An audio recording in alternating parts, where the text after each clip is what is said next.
Pandian store சீரியலில் today எபிசோடில் மீனா இருந்துட்டு ஆட்டோக்காருக்கு ஃபோன் பண்ணி இன்னும் கொஞ்ச நேரத்தில் இங்கே வந்துடுங்கண்ணே, நாங்கள் ரெடியாக தான் இருக்கோம் அப்படின்ற மாதிரியும் சொல்லிடுறாங்க. அதுக்கு அடுத்து தான் பார்த்தீங்கன்னா நம்ம செந்தில் வராரு. என்னங்க கிளம்பலாமா? என்ன மீனா இவ்வளோ சீக்கிரமாக கிளம்பலாமான்னு சொல்லிட்டு கேட்டுக்கிட்டு இருக்க.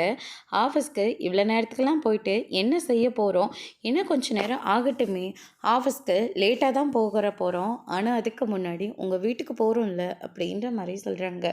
எங்கள் வீட்டுக்கா? அங்கே எதுக்காக போகணும் அப்படின்னு சொல்லிட்டு நம்ம செந்தில் கேட்கவும், என்னங்க தெரியாத மாதிரி கேட்குறீங்க, ஆட்டியை எதுக்காக உடைச்சிட்டு பணம் எடுத்துகிட்டு வந்தீங்க? மாமாவுக்கு கொடுக்குறேன்னு சொன்னீங்கல்ல, அதை கொடுத்துட்டு போயிடுவோம். என்ன மீனா, நாளைக்கு கொடுத்துக்கலாமே, என்ன அவசரம்? இப்போ நான் யோசிச்சு பார்த்தேன், ஆட்டிக்கு தேவையில்லாமல் உடச்சி எடுத்துட்டோமோன்னு இப்போ தான் நினச்சிட்ருக்கேன். மறுபடியும் போய் ஆரம்பிக்கலாமான்னு பார்க்குறேன்.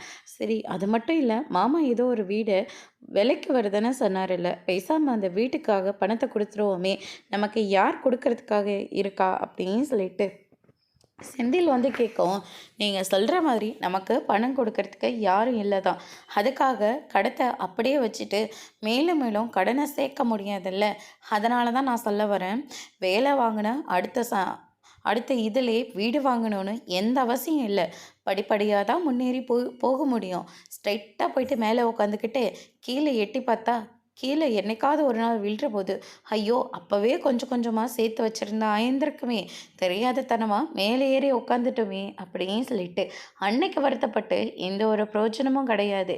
அதனால தான் சொல்ல வரேன், மாமா இப்போ கேட்குற போதே நம்ம பணத்தை கொடுத்துறதா எல்லாருக்கும் நல்லது. அப்படி இல்லாட்டி அவர் கேட்கவே மாட்டார், நம்ம பணத்தை அப்படியே வச்சுக்கலான்றதெல்லாம் அது பெரும் சுயநலம் மட்டும்தான் அப்படின்ற மாதிரி சொல்லிக்கிட்டு இருக்காங்க. பெத்த பிள்ளைக்கு அவர் 10 லட்ச ரூபா பணம் கூட கொடுக்கக்கூடாதா அப்படின்னு சொல்லிட்டு செந்தில் கேட்கவும், அதெல்லாம் அவர் எதுக்காக உங்களுக்கு பணம் கொடுக்கணும்?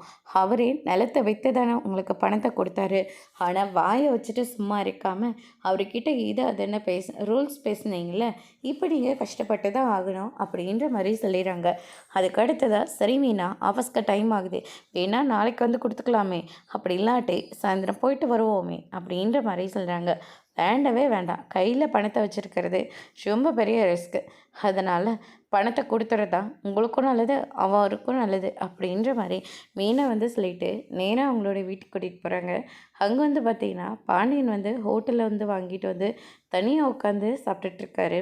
மீனாக இருந்துட்டு, இந்த வாட்டி மட்டும் மாமா கூப்பிட்டா போயிடவே கூடாது அப்படின்ற மாதிரி சொல்லிட்டு ராஜ் வாங்க மாமா, வாங்க அக்கான்னு சொல்லிட்டு கூப்பிட்றாங்க.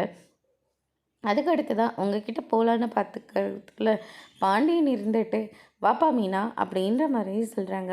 என்னப்பா மீனா, ஆஃபீஸ்க்கு இன்றைக்கி போகலையா? போகணுமாம்மா, அதுக்கு முன்னாடி உங்ககிட்ட பணம் கொடுக்கணும்ல, அதை கொடுத்துட்டு போயிடலான்னு வந்தோம் அப்படின்ற மாதிரி சொல்கிறாங்க. ஓ அப்படியாம்மா, இருமா கை கழுவிட்டு வந்துடுறேன் அப்படின்ற மாதிரி சொல்லிடுறாங்க. செந்தில் இதை கேட்டோன்னே பயங்கர அதிர்ச்சி ஆகுறாரு. ஏன்னா பாண்டியன் ஏதோ கோவத்தில் கேட்டார், திரும்ப பணத்தை கொடுத்துட்டு போனால் வாங்க மாட்டாருன்னு அவர் நினச்சிட்ருக்காரு. ஆனால் கடைசியில் கையை கழுவிட்டு வந்துடுற இருமான்னு சொன்ன உடனே செந்தில் ரொம்பவே அதிர்ச்சி ஆகுறாரு. அதுக்கு அடுத்ததாக நம்ம கோமதி வந்தோடனே, டேய் இருடா ஒரு நிமிஷம், அவன் நீங்கள் பெத்த பிள்ளை தானே, அவனுக்காக செய்ய வேண்டிய கடமைன்னு ஒன்று இருக்குல்ல, அதை இந்த 10 லட்ச ரூபாயில் செஞ்சுட்டு தான் நினச்சிக்கோங்க. தேவையில்லாமல் எதுக்காக அவங்கவுங்கள கஷ்டப்படுத்தி அந்த படத்தை வாங்கி நீங்கள் என்ன பண்ண போகிறீங்க அப்படின்ற மாதிரி சொல்லிடுறாங்க.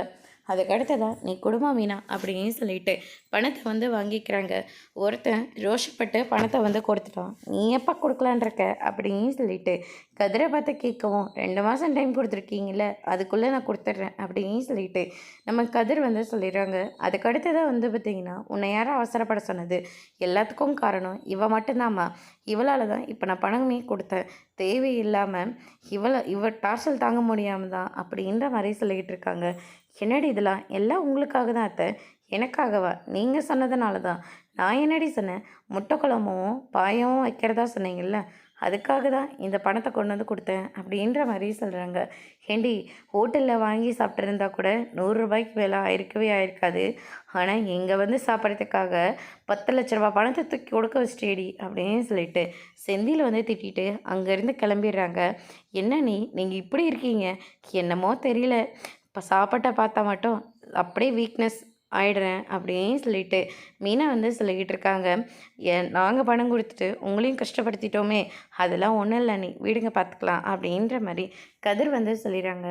கோமதி இருந்துட்டு, "நான் வேணா என் நகையெல்லாம் அடமானம் வச்சு குடுக்கட்டா?" அப்படின்னு சொல்லிட்டு கேட்கவும், "என்னம்மா நீங்க வேற இப்படியெல்லாம் பேசிக்கிட்டு இருக்கீங்க? அதெல்லாம் ஒண்ணும் வேண்டாம்மா, நான் பார்த்துக்கிறேன்." அப்படின்ற மாரி கதிர் வந்து சொல்லிறாரு. அதுக்கடுத்து தான் வந்து பார்த்தீங்கன்னா, இந்த சைடு நம்ம அரசியும், அம்மாச்சியும் கோயில்ல இருக்காங்க.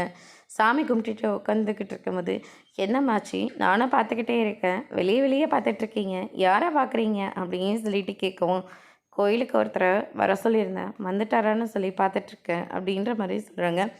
கடைசியில பார்த்தா குமார் வந்து நிற்கிறாரு. "வாடா" அப்படின்ற மாரி சொல்கிறாங்க. "அம்மாச்சி எப்படி இருக்கீங்க?" "நான் நல்லா இருக்கேன்டா. நீ எப்படி இருக்க? உங்க அம்மாவும், பெரியம்மாவும் எப்படி இருக்காங்க?"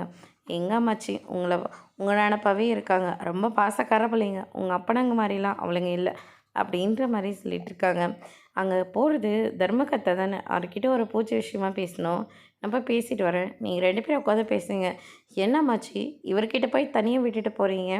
நான் இவர நம்பியெல்லாம் இங்க இருக்க விரும்பல. நான் எதுக்காக இவர்கிட்ட பேசணும்? இவர்கிட்ட எனக்கு பேசுறதுக்கு எதுவுமே இல்ல." அப்படின்ற மாரி சொல்லிட்டு அரசி வந்து சொல்லிறாங்க. இத கேட்டோனே குமரவேல் வந்து ரொம்பவே வருத்தப்படுறாரு. அதுக்கடுத்து தான் இந்த பக்கம் நம்ம சரவணன் வந்து கடையில வேலை பார்த்துட்ருக்காங்க. பாண்டியன் இருந்துட்டு சரவணனோட ஃபோன்லேருந்து அஞ்சலி வந்து ஃபோன் பண்ணுறாங்க. வேலைய முடிச்சோனே "ஃபோன் வந்துக்கிட்டே இருக்கு பாருடா" அப்படின்ற மாரி சொல்கிறாங்க. அதில அஞ்சலியோட நம்பர பார்த்தோன்னே, "அப்பா நான் போய் டீ குடிச்சிட்டு வரேன். ஒரு நிமிஷம் நில்லுடா. கோர்ட்ல கேஸ் போயிட்டுருக்கு. இந்த மாரி நேரத்தில நீ அந்த பொண்ணோட பேசுறது அங்க மயிலோட வீட்ல ஏற்கனவே தெரிஞ்சு போச்சு. மறுபடியும் பேசிட்டு இருந்தத யாராச்சும் பார்த்துட்டா, கோர்ட்ல போய் சொன்னா உனக்கு தான் பெரிய பிரச்சனையா வரும். ஏதோ தெரிஞ்சோ தெரியாமலையோ உன்னை முதலே நான் வேண்டான்னு சொல்லிட்டேன். ஆனா இப்ப நான் ரொம்பவே வருத்தப்படுறேன். உன் தம்பிங்க 2 பேரும் அவங்களா பார்த்து தான் கல்யாணம் பண்ணிட்டு வந்தாங்க. ஆனா இன்னைக்கு அவங்க ரொம்ப சந்தோஷப்படுறாங்க. நானா பார்த்து கல்யாணம் பண்ண உன் வாழ்க்கை இன்னைக்கு இப்படி வந்து நிக்குது. அதுக்காக நான் உன்கிட்ட மன்னிப்பு கேட்டுக்கிறேன்.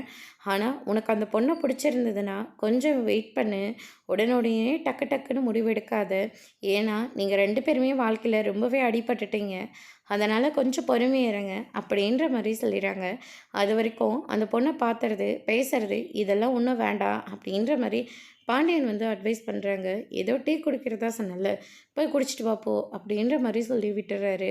அதோட இன்னைக்கான எபிசோட் முடிச்சிருக்காங்க. இனி பனீர் ஸ்டோர்ல சரவணன் என்ன முடிவு எடுக்க போறாருன்றத வரப்போற எபிசோட்ல பார்க்கலாம். Thank you.